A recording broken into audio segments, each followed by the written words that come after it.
Hey everyone, it's Emily Fox. Today's video is going to be the continuation of this mini series I'm doing. I did a video about the best YA books that I've discovered because of BookTube, and now today I'm doing the worst ones, which, as negative as it is, it's always your favorite, so this is on you. For the best, I did do a top 5, so I'm going to be attempting to do the same thing for this one, but also include some, well, what were more recommendations in the best. I'm not sure what to call them in here, more reviews. Obviously, it's always good naturally. I don't have an issue with people liking these books. It's just my personal opinion, blah, blah, blah. We all know by this point. So let's jump into my top 5. Ooh, by the way, I usually keep my videos spoiler-free, but in this context, it's kind of hard for some of these. I think for like the 12-ish books that I'm going to be mentioning, there are 2 or 3 that I will be mentioning some spoilers. I'll put it on the screen, but yeah, it's kind of hard not to. A lot of ones that ended up in my top 5 are the ones that it's very easy for me to pinpoint my issues that are usually typical for YA books, things, tropes that I just don't enjoy, basically. So let's just jump into it. The first one I wanted to talk about is The Unbecoming of Mary Dyer. I was super excited when I read that one because, first off, paranormal. I don't read a lot of paranormal books and I like them, I like the idea of them quite a bit. And I had read the first chapter in a try-chapter book tag about popular YA books, and I didn't pick that one, but I was still excited because the first chapter she's playing on a Ouija board with some friends and, you know, stuff happens, which obviously intriguing.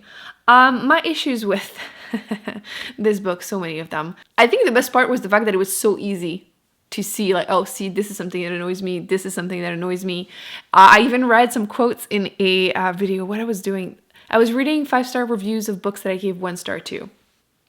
But yes, the romance was so cringy. The whole, I'm assuming, because again, I've only read the first book, I believe it's a trilogy, and the whole, I'm assuming they're fated to be together, you know, this instant attraction, so instant love, not something I enjoy. The fact that obviously the popular girl in school, they started hating each other. There was more girl hate at one point. Is it a bar, a party, whatever? Girl hate. Also something I don't enjoy.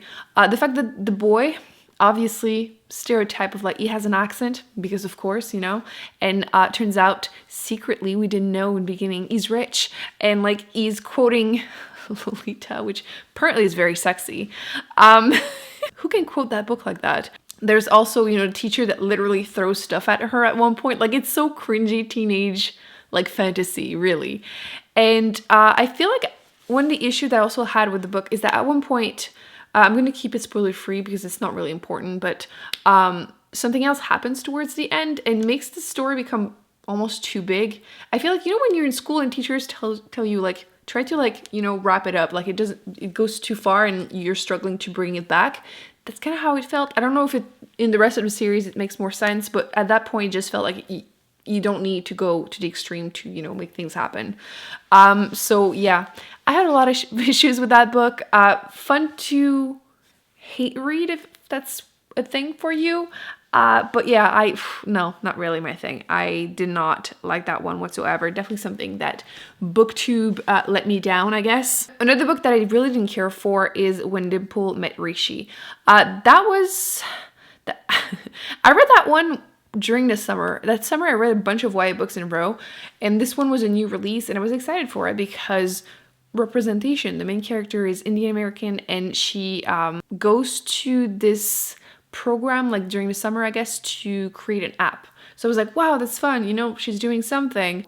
And while that sounds like something that would be super appealing, I had so many issues because, once again, insta-love, majorly. And then the fact that the main female character obviously gets distracted from that competition to start a dance competition. She's entering it and it makes no sense. If you read the book or if you have read it, you know what I mean. The story went again in a completely different direction and it became all about the love interest. And the love interest, I didn't have any issues with him. Rishi, no problem with him, but she was hitting him and just basically my problem with that one is that I hate when a book is sold to me as one thing, but, you know, bait and switch and it's completely something else. I resent it, especially when it's bait and switch for romance. It was sold to us, I feel like, as she's not following tradition, you know, she's doing her own thing, but then no, she does exactly that. So yeah. Next book I wanted to talk about is Throne of Glass, which Some people say it's YA, some people say it's adult. It doesn't matter. We're including it in here because it definitely felt YA at least. My issues with it. Where do I start? I did do a reading vlog on it if you want to see more exact quotes. My problem with it is that we're told that the main character is a badass assassin, like from the first page, you know? And really, it's a romance book, a fantasy romance. And she's not an assassin. She sucks at it. Like, I did start the second book, haven't finished it. I don't know if I will. She seemed to be better in that one, but in the first book, it's so bad because I remember, like, it is printed in my brain, like, forever. There's this scene where she finds candies in her bed as a gift left to her, and she eats them. You're an assassin. People are trying to kill you, and you just eat them. Like, that one really, like, ooh. So yeah, a lot of telling, no showing in this book, in this series in general. The romance was kind of, there's a competition between her and obviously a bunch of men to become a chosen assassin by the royalty, the king. And I felt like there wasn't, spoiler, I felt like there was never that much at stake, like until the end. And even then, like, I always felt like obviously she's going to be it, you know? So yeah, it's definitely one of those books where there's a lot of blah blah. Like, the book isn't that big, but like I felt like in this series it was only going to get worse.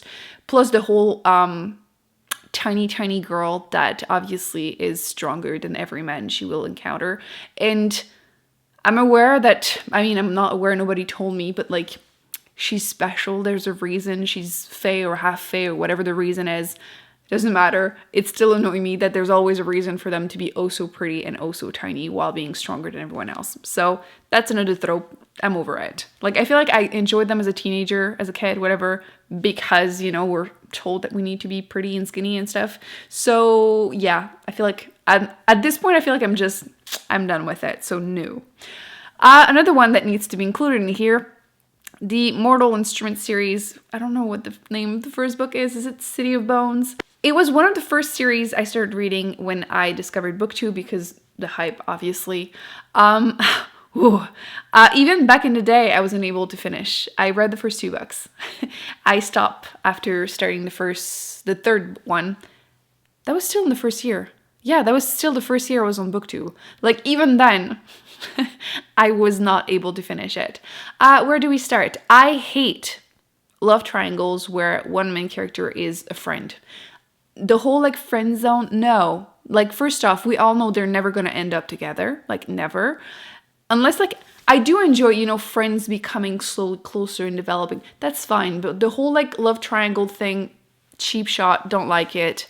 I also felt like this one was definitely a lot of talking. There's not that much happening, so the books are bigger. And obviously, the classic spoiler of the end, obviously, huge spoiler.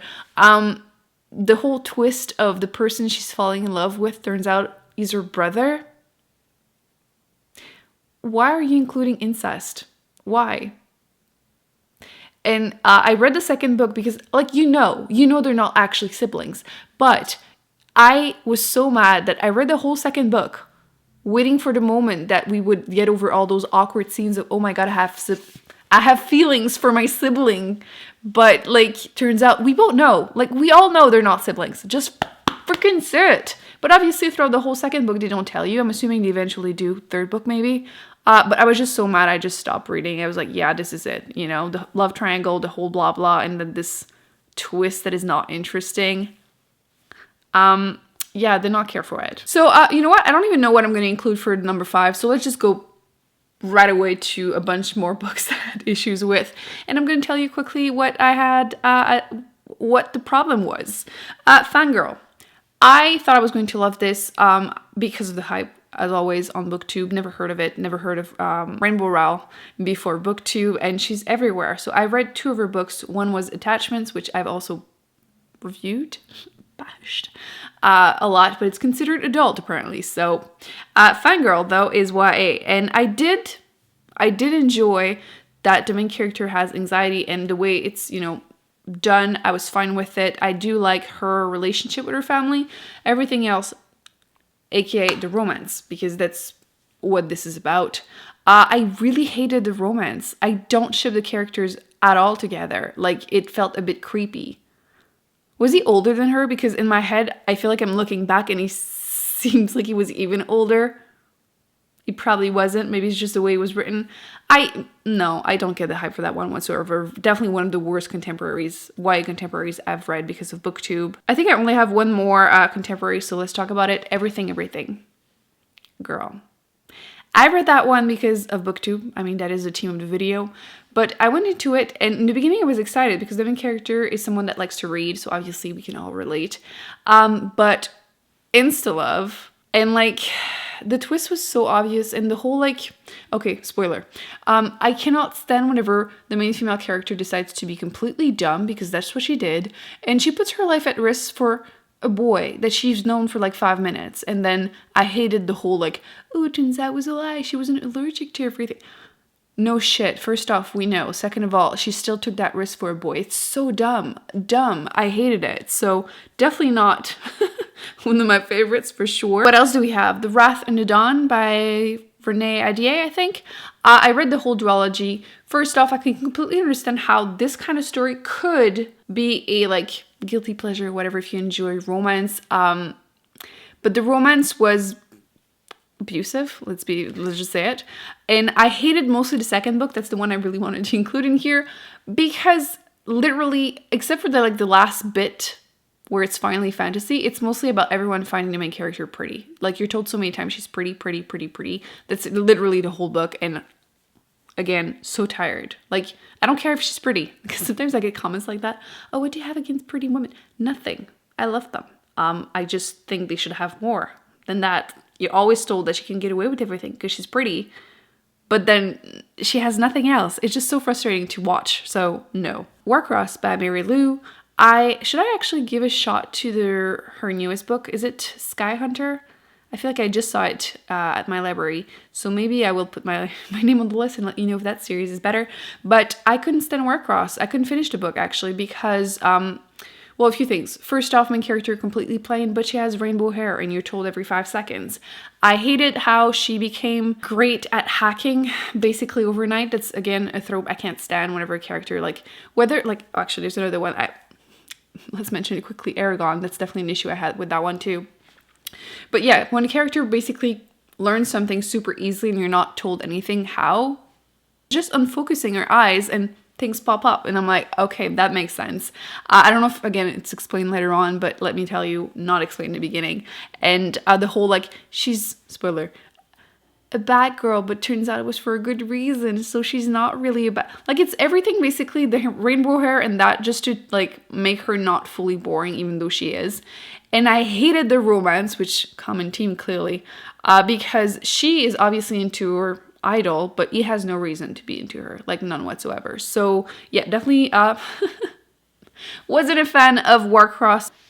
Shatter Me, do I even need to say anything about that one? Romance is cringy. The whole book actually felt like a prologue for whatever was going to start afterwards because of the ending. It's kind of how I feel. I didn't really like the writing style, the whole like crossing words, sentences, like it's her journal. Not a bad idea, but for some reason it really didn't work for me. I don't even want to talk about it. It's super unmemorable. Speaking of which, The Cruel Prince. It's one of those books that every time I feel like I need to sit down and think about it to remember what it is about. Clearly, fae don't work for me. I'm realizing this is a common theme, I feel like, in YA books, but I have yet to read one I enjoy. If you have any recommendations, please let me know. But yeah, I didn't care for it. I hated the abusive romance once again. I don't know once again if it's because I'm not a teenager anymore, but like the whole like people being against someone with no good reason to hate her, like I'm just like, it just feels like teenage angst, so maybe it is a me thing. But I feel like I've read adult ones that I still like that have somewhat something similar. Anyway, didn't care for it. Now, Eragon, I mentioned it quickly. I'm aware, every time I mention it, it was written when I was a kid. I know, I'm still allowed to hate it. The writing was poor. The whole trope of becoming super good, better than the best magicians of all time because, 5 seconds later. Very, very similar to other popular books. Just didn't work for me, although I'm still looking for good dragon books because I would love that, but didn't work for me. And finally, last but not least, a book that I've read because of BookTube that I didn't care for is The Uglies. I haven't talked about this in forever because I DNF'd it. I think I read it again in 2016 when I started this channel. Again, I hate the whole like, poor me, I'm so ugly as a main character.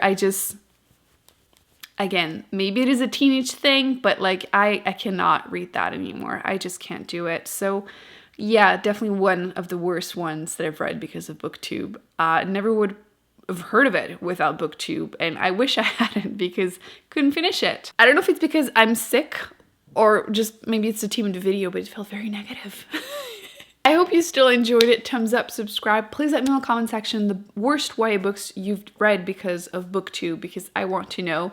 I will be putting more videos on the screen, including the best books that I've read because of BookTube, and I definitely recommend you check those out, and I will see you in my next video very soon. Bye.